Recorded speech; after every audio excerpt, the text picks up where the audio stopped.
Welcome, everybody, to another episode of Future Proof You's podcast, F Yourself. Today, we have a special guest.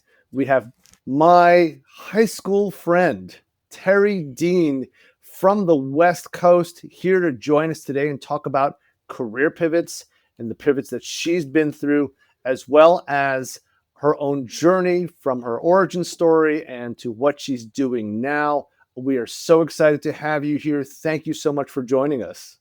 Well, thank you, Dan. So happy to be here. Thank you for inviting me. Yes, Yeah, high school. I yeah, think it's high school, been 40 years. 40 years. Uh-oh. We may not look that old, but it has been 40 years. So, Terri, it's so good to see you. I love the motif in the background there with all of your books. Are those all cookbooks?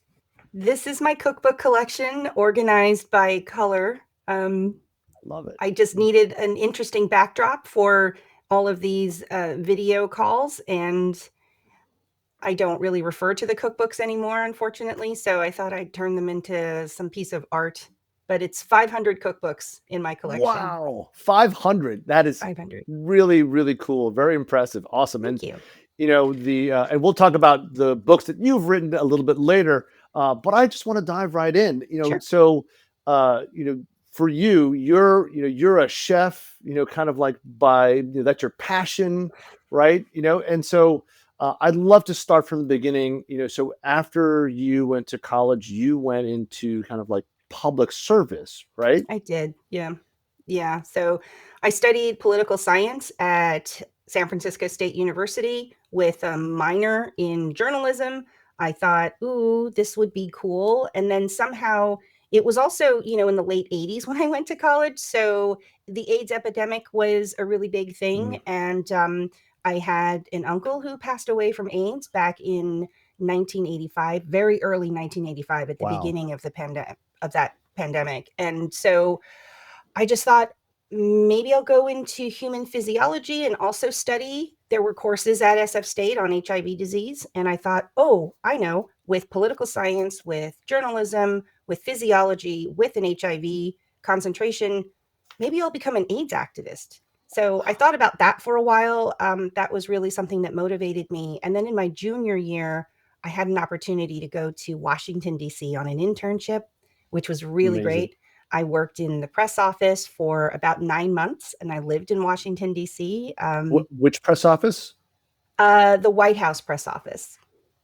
As big as it gets. That's As big awesome. as it gets. I went straight to the top. And all of the other interns that were kind of living in the same apartment and in the same program as me, very jealous. So I didn't make a lot of friends, but I got exposed to a lot of things and came back to California after my internship was up and realized, well, there's now the medicine cocktail that was given to AIDS patients, and that was really helping to prolong their life.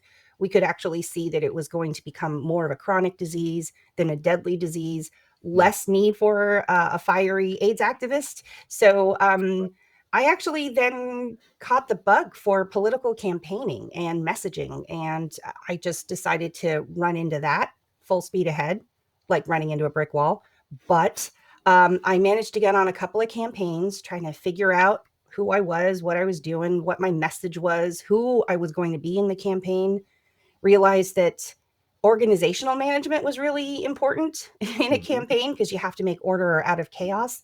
And so I thought, I think I can do that.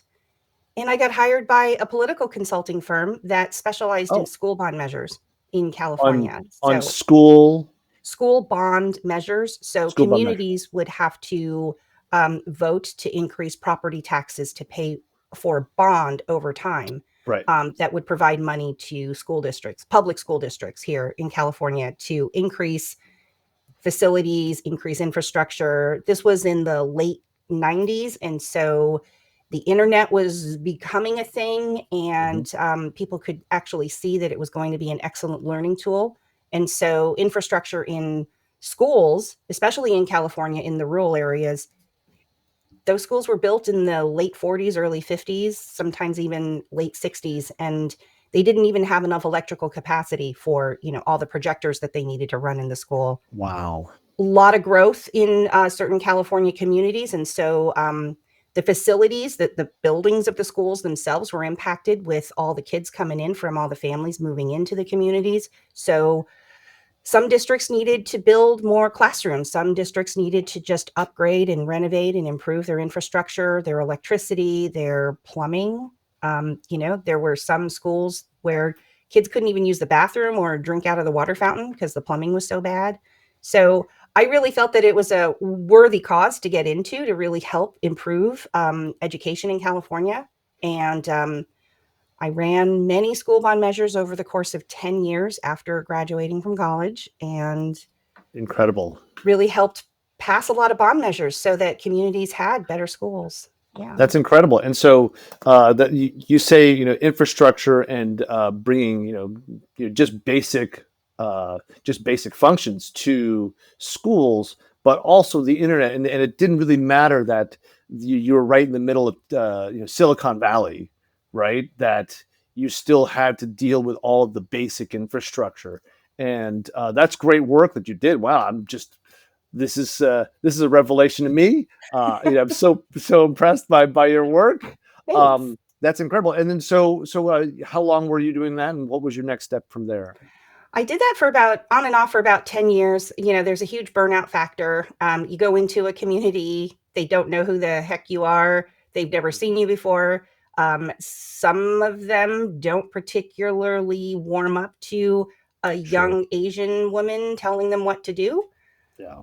especially somebody as positively assertive as I am. So, I really, I struggled a lot. I had to overcome a lot of obstacles. I had to convince people and I had to be very persuasive about how I was coming across in meetings and giving them the campaign plan and our Yeah. timeline. And this is our budget. So I need you to raise some money, et Right. cetera.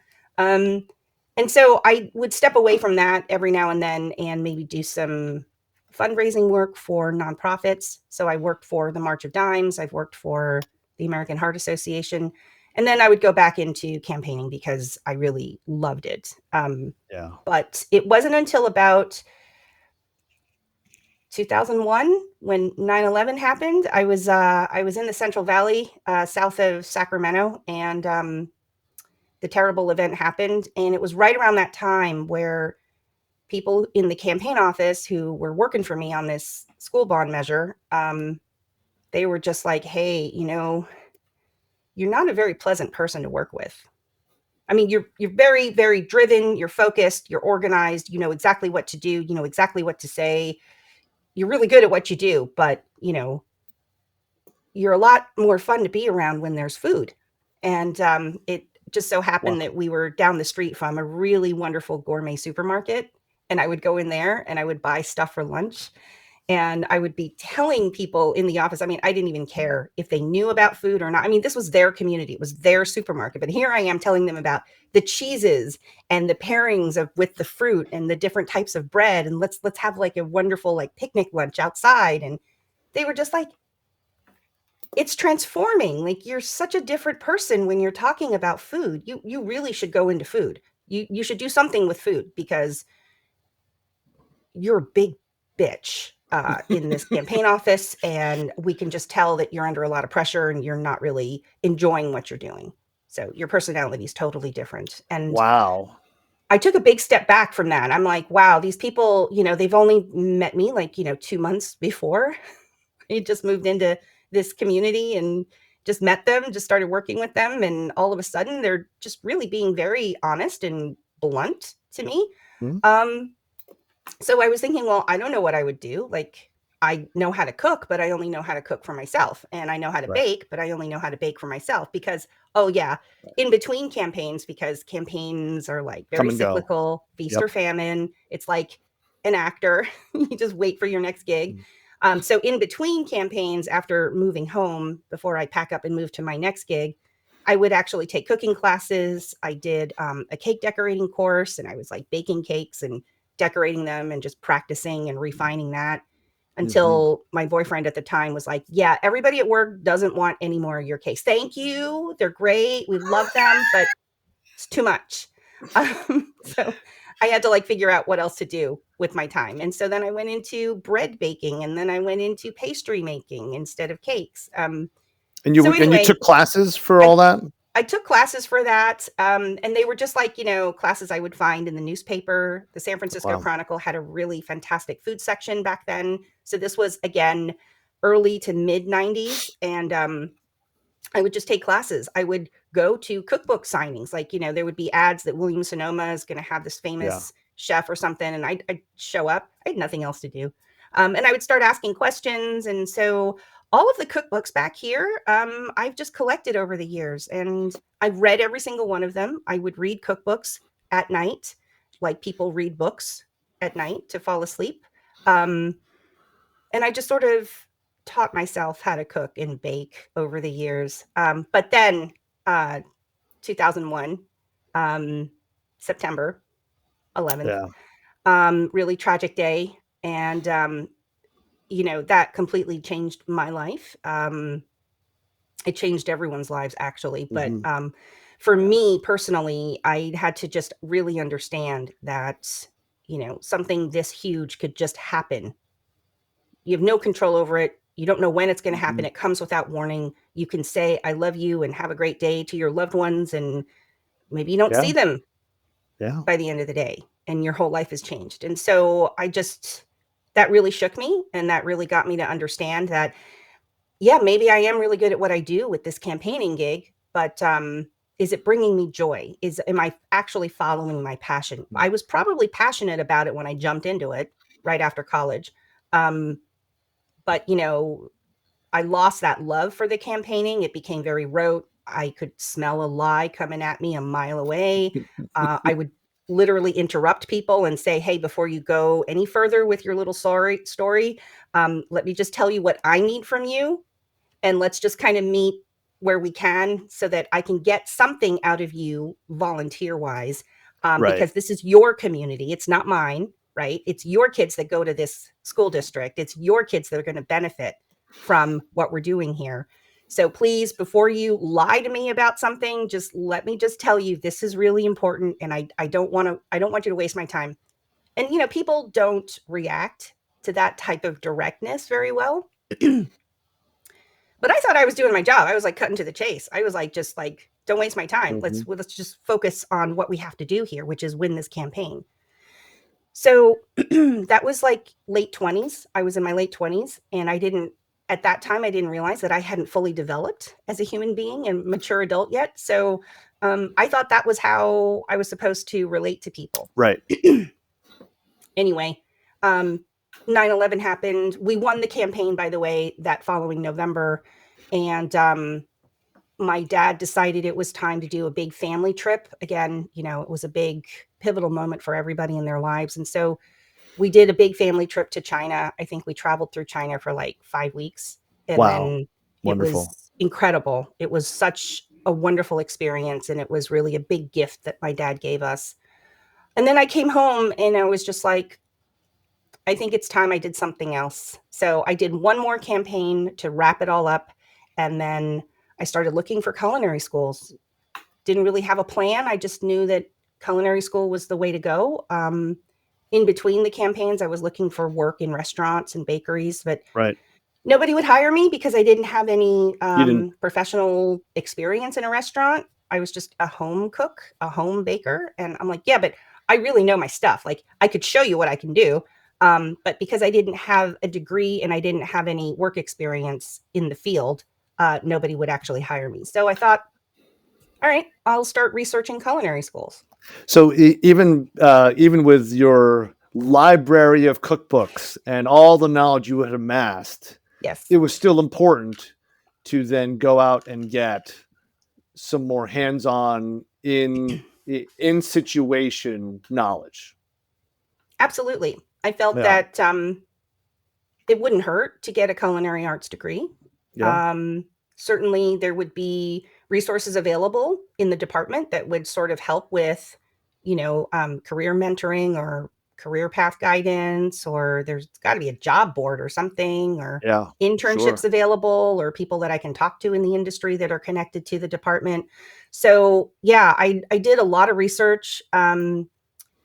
My husband and I, we were ready to move out of the San Francisco area, to find the, if we decided that, maybe going to New York was the way to go, we would pack up and go back to New York. But then somebody said, hey, San Francisco City College actually has a really excellent culinary program, and Incredible. it's right in your backyard. There you And go. it's super well, the tuition. They're one of the oldest culinary programs in the country. You should check them out. And I did. I went for a tour, and the rest is history, I should say. It's a really fantastic program. Yeah.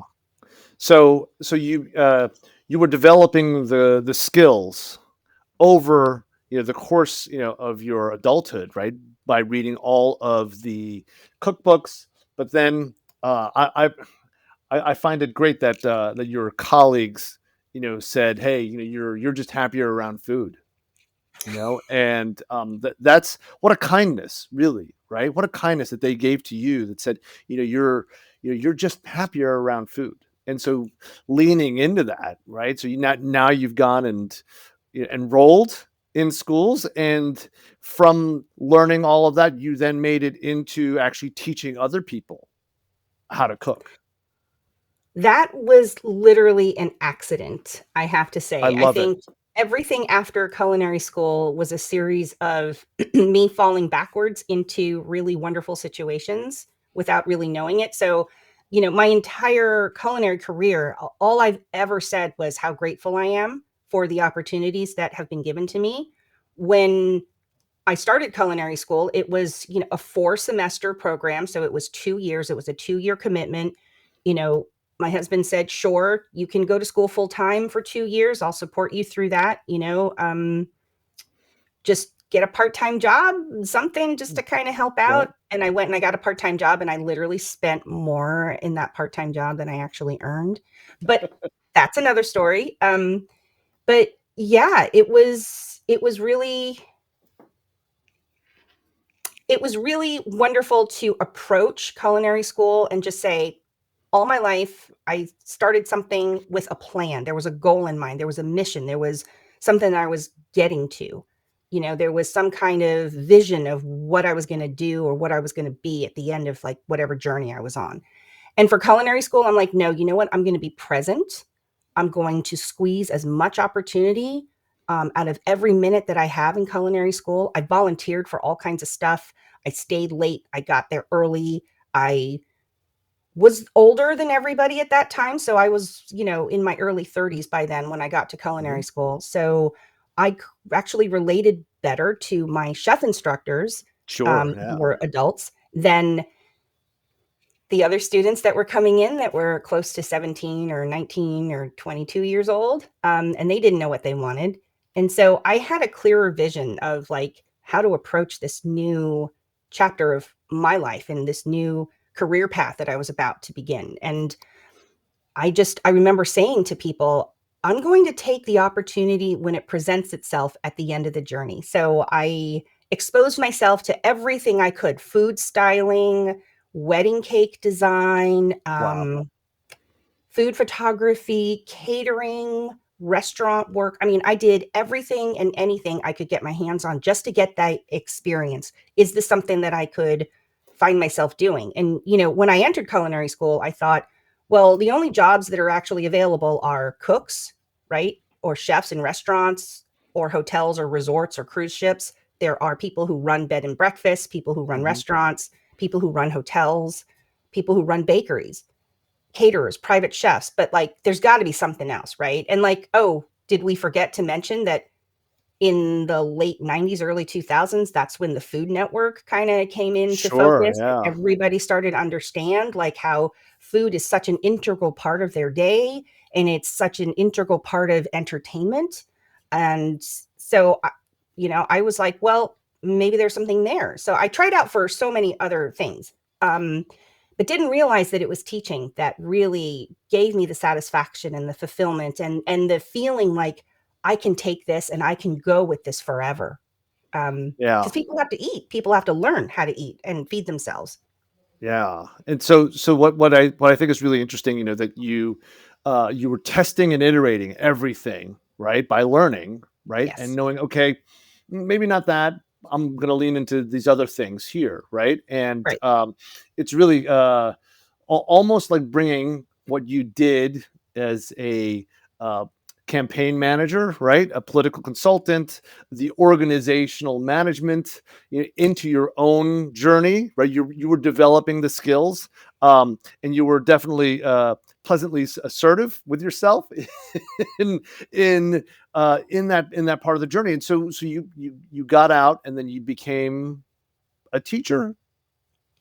I Of started cooking. out I started out working in a cooking school local Yeah. here in my town, and I was doing that part-time, and I honestly felt, again, so imposter syndrome crept in a little bit because I'm like, well, Sure. sure, I have a culinary arts degree. I got this piece of Mm, paper that says I did it, but who the hell am I, right? yeah. So why would anybody take a cooking class from me when I have like absolutely no body of work to support what I learned, except for what I learned in school. So had to, I forced myself to work in restaurants. I forced myself to Mm, work as a pastry chef in a bakery. I forced myself to continue catering and keep working, to give me that kind of work experience credibility. Because back then, the only chefs, and again, because of the Food Network, the only chefs that people would listen to or take lessons from, had established themselves with really prominent restaurant careers or restaurant experience. So I felt, well, I need more restaurant experience. And so I did. I worked in right. restaurants, grueling work. I Street think cred. that, yeah, Mm, exactly. That's what it was. And I yeah. was working still part time in the cooking school, really as an assistant at that time. I really wasn't an instructor yet. But I was happy to work and watch and learn from the guest chef instructors that were coming in, the staff chef instructors of the school where I worked. Some of them to this day are still mentors of mine. And, you know, again, just trying something out. I answered a job posting for a Parks and Rec job, like Parks and Rec, here in the Bay Area. They were looking for a part-time chef instructor to run classes for, their Parks and Rec leisure guide.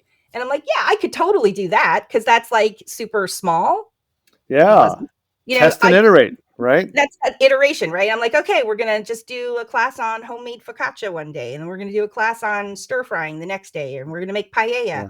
That's And great. that was fun. So I did that on and off on the side until, I really felt like I knew how to organize a class. I knew how to promote the class and write the descriptive copy for the catalog and Got to have a good hook, right? figure out, what Mm-hmm. sells. Maybe handmade chocolates sell really great in February, but they don't sell at all in August. Nobody cares about making handmade chocolates in August. Well, what does sell in August? I had to like really think about that. And then it was just really developing recipes, figuring out where the teaching points were within the recipe, because yeah, you can write a recipe and you can cook with people, but they're here for a lesson. They're here to learn something. Mm-hmm. So what is one or two things they can take away from cooking with me in this class?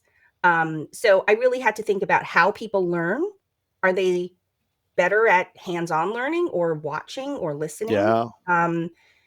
So I had to really think about all of those things. And then I didn't realize way back then I was actually adopting the ADDIE model for instructional design. I didn't know that that was even a thing. But back then, that's what I was doing. I was really paying attention to how are people taking this lesson? What can I change about the teaching points so Mm-hmm. that, it's a better experience for them? They're getting more out of it, etc. So I did that for a while and then went back to the cooking school and said, hey, listen, I'm really great as an assistant, but let me just tell you, like, I'm not here to be an assistant. I want to teach. I know I can do this. Just give me something to teach. And so they gave me like a couple of like one-off classes, like knife skills, I think was what they started me Oh off. yeah. So Easiest. I love how you brought your emotional intelligence and that ability to connect with your students and understand what's their learning style, really helped you get over your own imposter syndrome, right? It did. So just being able to put a process in place based on EQ. I love it. I love it. And so then you got into the culinary school. You were teaching knife skills. Teaching knife skills, it's all hands-on. I had to really apply geometry Yeah. which Especially did you know, cutting an onion, right? Just like, geometry with angles yeah. and just the knife, and then I had to apply physics, which is the motion of the knife. I had to apply chemistry, which is why the onion makes you cry, and how you could keep the onion from making you cry. Like, here's a little simple practice. Like, also, like, how do you get that garlic stink off your fingers? Like, Wow. that was chemistry. So This I is had another show. We got another show here. we could totally do another show. We could do a totally nice skills class. But I had to think about, like, every aspect of science, every aspect of life, art, anthropology, Love it. social cultures, right? Because Yeah. some people cut things differently for their recipes. And so Mhm. I really started to understand that teaching people how to cook was really threaded through everything: religion, history, culture, All of these skills. all the All thing, of these art, skills. everything. And I really started to understand that the possibility for teaching and the possibility for people learning about things, it's limitless. It is endless. And I really enjoyed that part. And the knife skills class they were just so much fun. And people really did get it at the end. And I'm like, start off slow. Mhm. It's like learning dance steps, right? You start off really slow before you can get your speed up. You still have to practice your steps. And yeah, it was great. And I It's like really enjoyed that time learning how to teach. it's like learning how to teach, right? It's how's the saying go? Be brave enough to suck at something new, right? Yeah. So that's so great. And so you made the move from politics to food. So did you feel that it was a big risk that like you were leaving something you had done for a decade?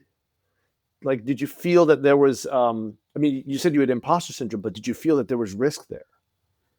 I felt there was a huge risk. Again, I knew that I was leaving political consulting, and I knew that I was never going to go back to it. So if this cooking thing wasn't going to work out, what the hell was I going to do next? The big leap of faith. Right. And I just said, all right, Terri, you can't fail. By the way, you have a culinary arts degree. You have all of this restaurant and bakery experience. Right. You've worked and you've dabbled in catering and private chefing and all of those other different outlets. Mm-hmm. If you fail at teaching, you can still go and get a cooking Right. job somewhere, right? Right. Like, if my husband were to unfortunately get laid off or fired or something happened to him and we had to move out of the area, I could always get a job. Right. That's really how I felt. I felt that, the culinary school was also a fallback safety net, plan B. Like, I Yeah. can work anywhere. I'll answer Right. a job for line cook anywhere and I'll just do it. Right. Right. And so when you were going through your journey, how important was networking for your career? I felt that it was really important. And I'm still in touch with a lot of the chefs that I met through the cooking school where I worked. You know, if they were coming from a cookbook tour, coming to do a class promoting their cookbook, I would buy the cookbook. I would ask them to sign it. A lot of these cookbooks are signed, so I can't ever get rid of them. And I would, ask them. And, LinkedIn didn't actually exist back then. Nope. This was, again, mid early 2000s, so Not yet. 2005. So nothing really existed yet. And I would just say, hey, what's your email address? Can I reach out to you? And, just keep in touch. And yeah. And then, when LinkedIn happened, then you have to like search through everybody and, oh my God, Mm. I remember this person. Oh my God. And Yeah. then the connection request, hey, a while back at the cooking school, I assisted you in this class. Hope you remember me. Hope we can stay connected. Really happy to see Yeah. what you've done since we've last worked together. So, networking is really important. And I honestly feel that a lot of the different jobs I've had since culinary school, they were actually given to me. It wasn't really something that I would apply for. Of course, I would make a resume, send in the resume. Of course, I would do a practical interview and things like that. But for the most part, I never felt like I had to, and I feel very privileged and I'm grateful for this. I never felt like I had to really enter the job search pool and just be one of those faceless, nameless thousands of the resumes that just get Yeah. stacked up and they never even get looked at. Like cold calling is, I guess that's what you call it. Like I just am very fortunate. Yeah. I've never had to do much of that. Yeah, blindly applying, is online, especially, right? It is such a what we call a waste of time. We actually call it the opium of action. So Ah, you feel like you're doing something by hitting the apply button, but you're right. really not getting anywhere. And the way you approached it, that you built up your network over time so that when you were interested in something, you already knew somebody that could get you in there. Right? I think that is exactly the way to do it. And being a recruiter, I teach networking, and Right. and being a career coach, I teach networking as the main way to really get to the companies and the jobs that you want. And so, along those same lines, you mentioned that a lot of these chefs that you've interacted with over the years, they've also been mentors to you. How important was that for you? I think that that was tremendously important, Dan. I think I wouldn't be here today without a lot of people giving me insights and just giving me unsolicited advice and, hey, it's not time for you to do that yet. Maybe continue to assist in some classes and continue to keep your ears and eyes open during the classes that you're assisting. You're not ready yet, or what was the one big lesson? Oh, I bit off way more than I could chew. So I begged to be given a class to teach. And they were like, okay, yeah, you can have this baking class because nobody really wanted to do the baking classes. I'm like, oh, I can do it. I can do it. And I bit off way more than I could chew. And the class ran over. People just weren't understanding. The cakes didn't turn out the way I had envisioned them to turn out. People were disappointed because I didn't meet their expectations. It was a wreck. And they were like, "Yep, that's exactly. We knew exactly what was going to happen, and we just needed you to understand and learn from this opportunity." And I was just so hurt and crushed, of course, at the moment. But a few months go by, and I think about that, and like, what an incredible opportunity for them to actually like give me permission to fail, Yeah, right. I to mean, pay in front of paying customers. failing is one of the best ways to learn, right? And stumbling, right? And did anybody get hurt? Not really, right? And so your ego may have been hurt in the moment, but you were able to learn from it and actually continue to learn and grow and pivot, right? So I love that. And so you've been such a great example for someone that had to move out of politics for your own sanity, right? And so um, uh, and you did feel kind of stuck there too. And so what advice would you have for people that really feel stuck in their job, or maybe they're in an industry that's kind of shrinking? I would say take what you know about the job that you're doing that really gives you that wonderful feeling of confidence. Remember that, like, remember how that feels when you're doing something that only you can do and you're the best at that in your job, whatever that is. Take that feeling and know that that feeling can carry you to the next thing. So Mhm. even if it doesn't feel like it's the right job for you, or you don't feel like you have enough experience in this new direction that you're taking, just remember you rock in this other area, and just harness that feeling and apply that feeling to this new thing that you're learning. I love And it. it does come through. It really does come through. It shows through with your posture, your Yeah. facial expressions, your body Yeah. language. It Yeah. really gives you the confidence to try something new. And I'll just say, I am not one person that's going to be afraid to try new things. I'm not somebody that's afraid of rejection. Like, no is the worst, right? It is the worst. But does it hurt me in any way? Do I feel like I'm worthless because somebody said no to me? Like, no. That just means this person said no. That's right. Just down the road, the next person might not say no. Yeah. And that's something that I attribute something that my mom said to me once. She, as a child, when I was like 10, growing up in New York, she didn't want me just sitting home as a latchkey kid, just getting myself into trouble. So she signed me up for all kinds of like after school things. There was painting, there was Irish step dancing lessons, there was piano. I mean, just Wow. weird things that like, it's like, is there a class? Is it after 3 o'clock? And it dismisses before 5:30. She's like, sign me up. And so tennis and swimming, and I think Mhm. she signed me up for calligraphy. And I like, Mom, why am I? Because she actually said, I want you to be exposed to a lot of things. I don't want you to grow up to be a timid, shy young lady, afraid of the world. I want you to be poised. And I want you to understand that you try something, and if it doesn't work out, you're still you at the end of the process. Like, Such great it advice. didn't destroy you, right? Thanks. And Yeah. at least you can say, I know how to serve in tennis now. Maybe you don't Uh, play tennis ever, but at least if somebody handed you a racket and a ball, you could serve the ball, right? right. Like, yes. So it gave me the confidence and the poise, and it made me less afraid of failure and rejection.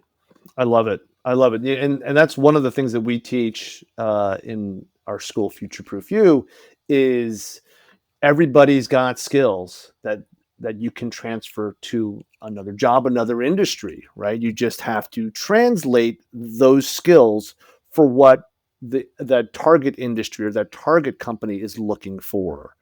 And so we really encourage people to think about that passion. What makes them feel awesome, will just translate that skill into that future state. And so Yeah. I love that about you, and where you've gone, and you've also expanded your skill set, right? I You are have. now doing lots of cool things, not just working at one of the premier food companies in the world, Bon Appetit, but also you do voiceovers, which is incredible.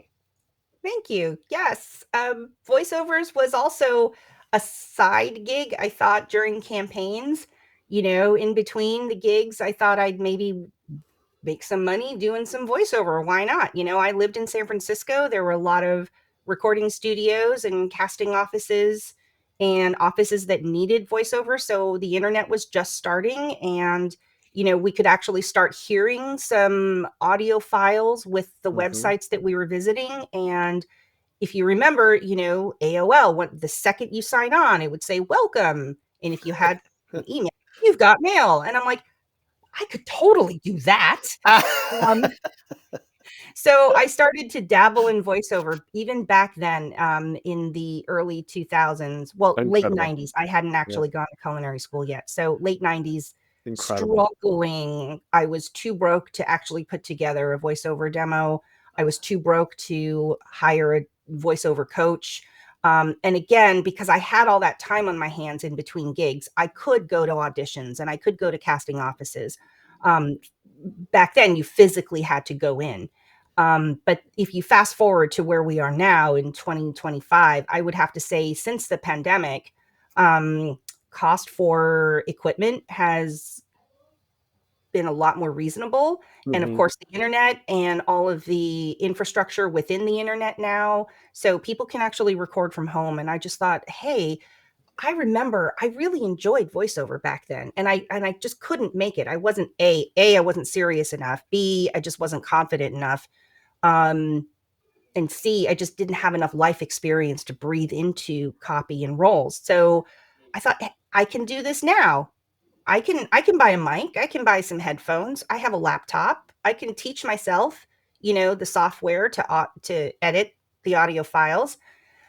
And I really enjoyed audiobooks. So when I was traveling for my campaigns back then, there was a lot of like books on tape I would listen to. And now, with Audible being the biggest platform for Yeah. audiobook content, there's a lot of ways people can create audiobooks. And I got into that, and I just thought I'd love to just keep doing this on the side. I mean, I love reading books. My mom used to pay me $5 for every book I read, and I'd have to write a book report to prove that I actually read the book. And she would, Asian parenting.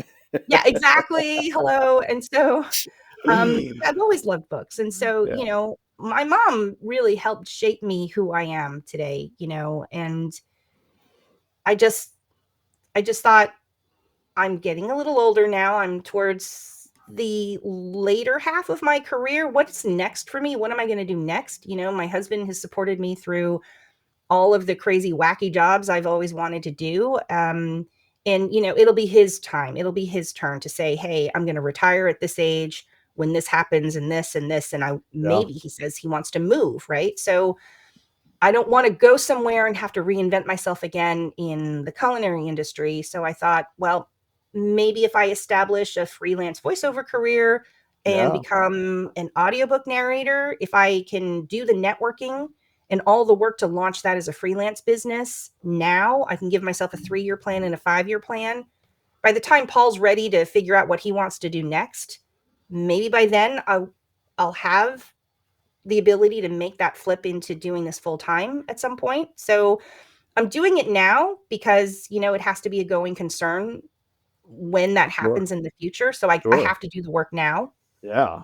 But it's Yeah. been great. I started really getting into this very seriously in the last 2 years. I gave myself a 3-year plan and a 5-year plan. And so I have 1 year left on my 3-year plan. And I've checked most of the boxes and the goals that I set for those first 3 years. It's been great. It's been So fun. really a wonderful learning journey. Learning again, just like Learning. culinary school. Like you Right. have to take lessons, you have to get a coach, you have to Yeah. learn all the things. And being brave enough to suck at something new. Right. Exactly. I want to do a quick plug for your books here. I have all 4 books here. So we're going to start off with Easy Walk Cookbook by Terri Dien. We have Co-written by my mentor, Chef Mia Chambers. oh Yep. one of your mentors. Amazing, awesome. We have Dumplings for Beginners. We I love wrote that that. during the pandemic when people were desperate for comfort food. We have the Big Ten Fish and Seafood. I My love very it. first cookbook, all about sustainable seafood. Yep. I love it. And we've got Essential Seafood Essential Cook. Seafood Cookbook, all of the additionals, the classic seafood recipes that didn't make it into the first book. Yeah, All love. that. This is great. So I'm so excited to have these in my possession now, and maybe I will start building my wall of books behind me. But so Yeah, excited about these. You can find all of them on right anywhere you buy books, right? So anywhere you buy books, Amazon, Target, although we don't, yeah, Target, I guess, is Barnes and Noble. Anywhere you can buy a cookbook, it's there. it's great. So Yeah. you have it from the culinary instructor herself. All of these books are available. So what's one of your favorite things to make? Oh gosh. Oh, Put you on the God. spot there. So I love pizza. I think coming Mm, from New York, pizza is a big thing in my life. yeah. And I do a really good pizza. I don't do it all that often because the dough that I need, the dough that I use usually takes a few hours to proof up Oh, okay. for it to be perfect. And in my busy life, I don't have 2 hours anymore. So I have to plan like, oh, this weekend we're going to do pizza. So pizza, I think, is my favorite thing. Pizza's great. That's awesome. I love making pizza though. I hack it with the Trader Joe's dough. Um, I just find it's consistent. At least I Yes. know what's coming out of the oven, right? And if Yes. I cook at a certain Nothing temp, wrong with TJ's pizza dough. It's so good. yeah, I love making pizza too. So um, now you've gone to your Bon Appetit, right? And you've been there for a bit now. And did you also get that through your networking efforts? I would say the the position that I have now at BA Yeah.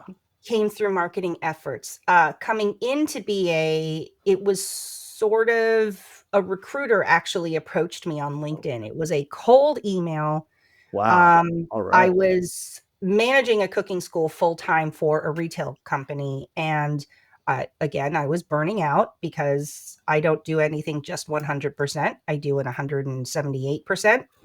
Um, And so it would have been 5 years with that retail company, and I still loved the teaching element, but there were certain elements where I just wasn't having a good work-life balance anymore. And I was really thinking about what's next. And it was a moment where I was really doubting, you know, is there a future in teaching cooking anymore for me? What's next? Because, I was looking out for all of the teaching opportunities and there really wasn't as many anymore. And so I'm like, oh gosh, what's next? And so I was really having this existential crisis. And this was in 2018, flipping into 2019.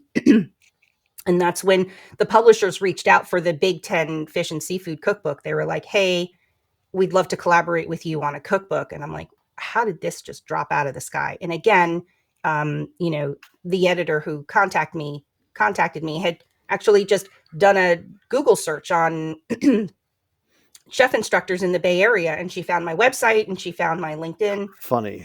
And so I'm like, is this legit? And like, I did a lot of back end research to make sure that this was legitimate. And that was great. And so I thought this was the perfect time for me to step away from my full-time job to say, hey, I've just received an offer to write a cookbook. I need to devote all of my time to this. Mhm. Thank you very much, but I need to. And so I thought that was a really great exit plan for me. Mhm. And at the exact same time I received the cookbook offer, I got a cold email on LinkedIn from a recruiter, and he was like, "Hey, saw your LinkedIn profile and really impressed with your experience. Um, would you have any interest in working in a role here? We are, managed food service corporate Mhm. dining company, but the role that I'm looking to recruit for is to run the food service for the childcare program that we have here on campus." And I don't have kids. I don't know the first thing about cooking for children. I think my nieces weren't even born yet, and my nephew was certainly like just a toddler, and like I don't know. But I thought, hey, this corporate dining company, Bon Appetit, they're pretty big. A lot of opportunities might come Right. out of this, right? So I'll at least take the meeting. Yeah, absolutely. And the rest is history. Like, as Yeah. soon as they saw my resume, a lot of the chefs on the interview panel recognized a lot of the chefs that I had listed as references. They Mhm. recognized where I had worked. They also were very appreciative that I, use certain productivity tools, that I was very fluent and proficient in using digital tools like Yeah. docs and sheets and PowerPoint presentations. Yeah. And so a lot of people over there knew a lot of the people that I had known. It was like all mutual connections, and it It's the wasn't, network. yeah. And so I would say yes, then it is the networking, and just being in the industry for so long, Yeah.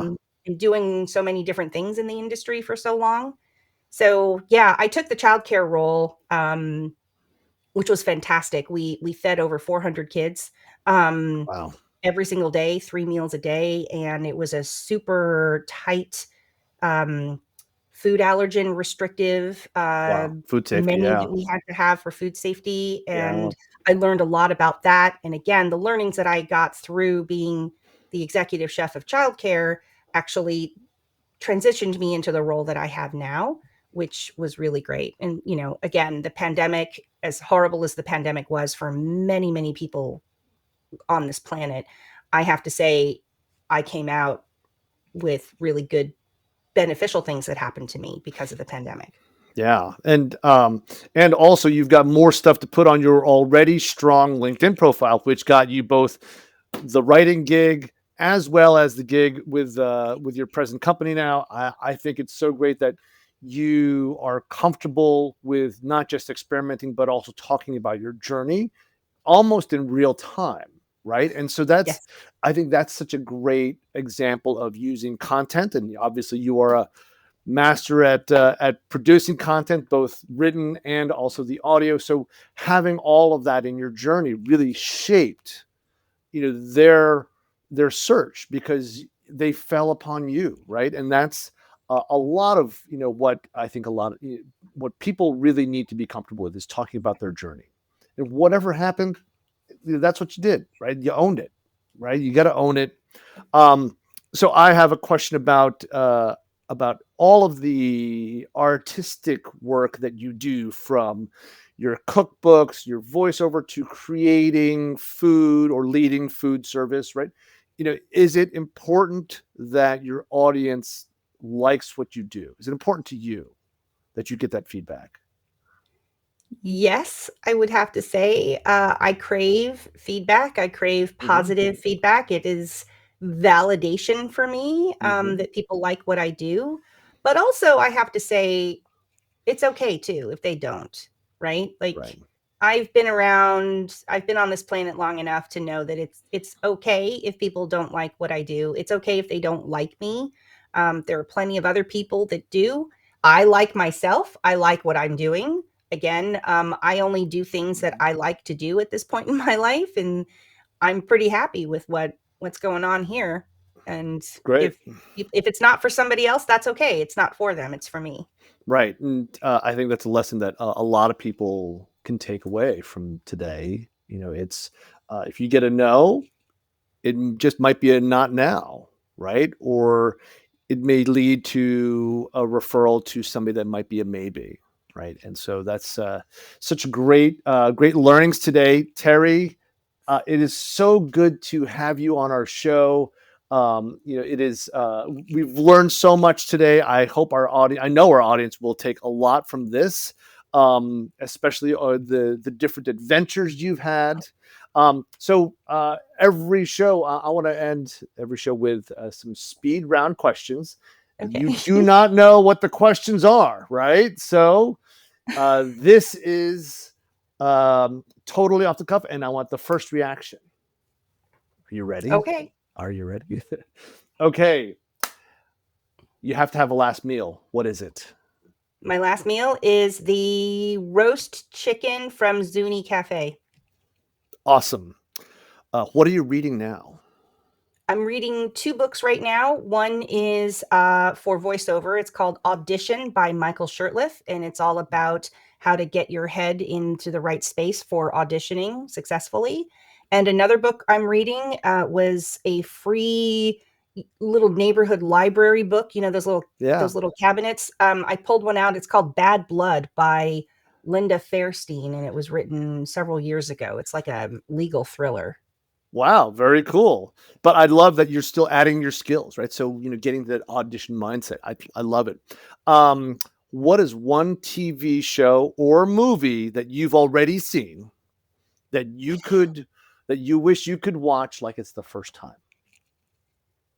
I'll go with the TV show because I think everybody knows Star Wars is the movie Yeah. that I wish I could see for the first time again. But TV show, it would be a series that came out in, I think, 2011 called Person of Interest, Oh, okay. shot on location in New York City. I get very homesick, so I like to watch television shows that are shot on location in New York and not in a studio. That's great. Awesome. I love it. And last question here. Favorite ice cream? Pistachio. Oh, I love it. That is my favorite as well. I love it. It's Yeah. Oh, so Terri Dien, the author of multiple cookbooks, all of these Thank you. cookbooks. Um, thank you so much for being a guest on Thank you for this our show. conversation, Dan. Really Yeah, great. Thanks for having me. what a great adventure you've had, and want to thank the audience for tuning in today. We will be back with more guests on our podcast. This is, again, Future Proof Use Podcast, F Yourself, where we all want to talk about how you can future proof yourself in your career and all of the wonderful things you're going to do in the future. Have a great day, everybody. Thank you so much. Thanks.